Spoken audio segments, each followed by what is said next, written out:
এই সেই আমার গল্পের রাজা ভাত খাওয়া স্টেশন। দাঁড়িয়ে আছি আজ 26শে ফেব্রুয়ারি 2026 রাজা ভাত খাওয়া স্টেশনে। মানুষ এই রেলপথ দিয়ে চলাফেরা করছেন। কয়েকদিন আগে এই আমাদের বিদ্যাপীঠ গ্রুপে আমরা যে স্কুলের ছাত্র, সেই স্কুলের প্রাক্তনীদের যে হোয়াটসঅ্যাপ গ্রুপ, সেইখানে এই রাজা ভাত খাওয়া স্টেশন নিয়ে আমি লিখেছিলাম।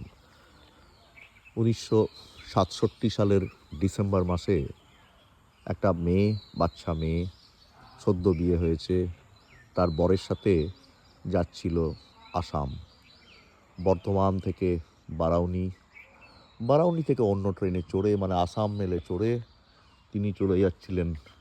ওই সোজা দেখা যাচ্ছে রেল লাইন, সেই রেল লাইন ধরে তিনি চলে যাচ্ছিলেন আসাম।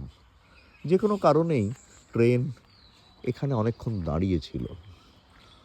সেই মেয়েটি, যিনি পরবর্তীতে আমার মা হন, তিনি এই স্টেশনটা অবাক বিস্ময় দেখছিলেন। ঘন জঙ্গল, একটা অদ্ভুত রকম নাম, রাজা ভাত খাওয়া, রাজারাও ভাত খান। এবং সেই ছোট্ট মেয়ের মনে একটা স্টেশন একেবারে গভীরভাবে রেখাপাত করলো। অনেকগুলো রাস্তা পেরিয়ে পেরিয়ে ট্রেন আসছিল, কালচিনি, হ্যামিল্টনগঞ্জ, মালবাজার, শিলিগুড়ি জংশন, এসব হয়ে রাজা ভাত খাওয়া এসে অনেকক্ষণ দাঁড়ায়।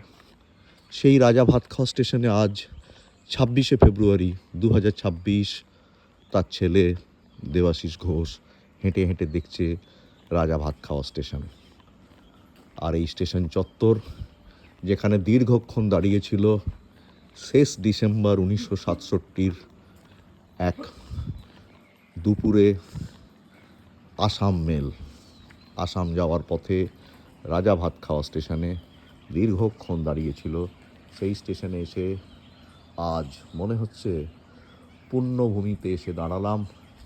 ছোট থেকে মায়ের মুখে শোনা রাজা ভাত খাওয়া স্টেশন। আলিপুরদুয়ার ডিভিশনের এই একটি রেলওয়ে স্টেশন, রাজা ভাত খাওয়া।